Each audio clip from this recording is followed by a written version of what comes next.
তো আজকে হচ্ছে দণ্ডিঘাটে কেদারনাথ যাওয়ার যাত্রা ডে 55। আর আজকে আমরা সারাদিন কি কি করবো সেটাই তোমাদেরকে নিয়ে দেখাবো। তো সকাল সকাল উঠে চানটা করে বসে পড়লাম মায়ের পুজো দিতে। তো মায়ের পুজো দেওয়ার পর রাজা দিকে দেখতে পাচ্ছ মুড়ি খাওয়ার তরকারি বুনাতে লেগে গেছে। আর আমাদের এদিকে কাল থেকে প্রচন্ড জল হচ্ছে, তোমাদের এদিকে জল হলে অবশ্যই কমেন্টে জানাও।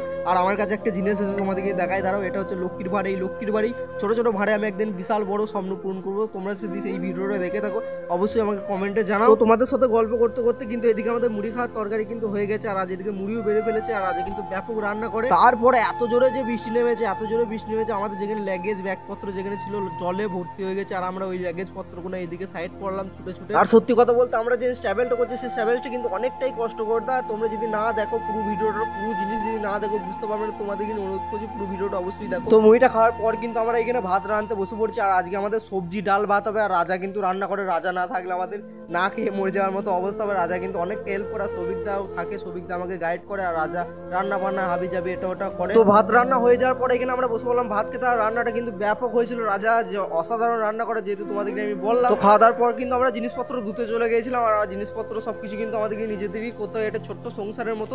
তোমরা যদি নতুন হয়ে থাকো অনেক অনেক ভালোবাসা রইলো তোমাদেরকে। তোমরা ভালো থেকো, সুস্থ থেকো, নিজের পরিবারকে নিয়ে হ্যাপি থেকো। আজকের ব্লগটা এখানে শেষ করছি, ততক্ষণের জন্য বাই। নতুন হয়ে থাকলে সাবস্ক্রাইব করে যেও।